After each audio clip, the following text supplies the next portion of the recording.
Hi అండి, అందరికీ నమస్కారం. నేను మీ Hari, FTP news.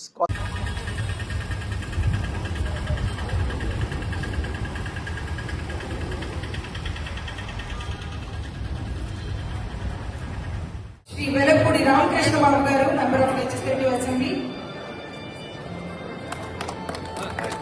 Shri MC Bharat గారు, విశాఖపట్నం, వారికి కూడా సగౌరవంగా ఆహ్వానం పలుకుతున్నాం. శ్రీమతి గౌతు శిరీష,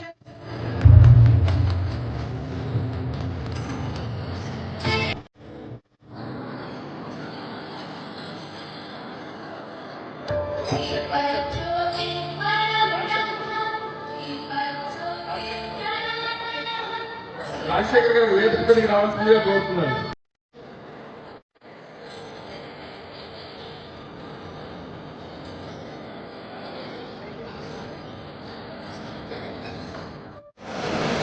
అడిగి ఎలాగొంద తెలంగాణ అంటే ఇక్కడ వాడేస్తారన్న. మళ్ళీ ఇప్పుడు మంచి రోజులు వచ్చినట్టు మన సూచనలు కనబడుతున్నాయి. సూచనలే కాదు, మనకు ఇప్పుడు ఇవాళ ఎక్కడ చూసినా కేంద్ర ప్రభుత్వంతో సహకారంతో కానివ్వండి, పెద్దల సహకారంతో కానివ్వండి, ఈవేళ రాష్ట్రాన్ని ముందుకు తీసుకెళ్ళడానికి మంచి రోజులు కనబడుతున్నాయి మనకి. ఇటువంటి సమయంలో చంద్రబాబు నాయుడు గారు కూడా ఏ విధంగా కష్టపడుతున్నారో మనం చూస్తున్నాం. చంద్రబాబు నాయుడు గారు మా నాయకుడు కాబట్టి నేను పొగట్లే, ఉన్న విషయం చెప్తున్నాను నాకు. అంచేత ఇటువంటి సమయంలో రాజకీయాలు మానేసి అందరం కలిసి రాష్ట్రం బాగు చేసుకుంటే మంచిది. ఒక అడుగు ముందుకు వేస్తున్నాం పురోభివృద్ధి. అన్నీ రాజకీయాలే.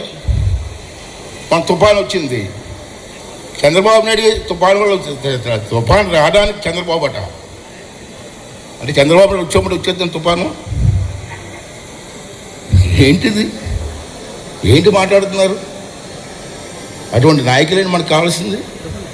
నేను ఏమంటానంటే చాలా బాగుంది. చూస్తూనే ఉండండి ఎఫ్టీపీ న్యూస్. మరిన్ని వివరాలతో మీ ముందు ఉంటాను.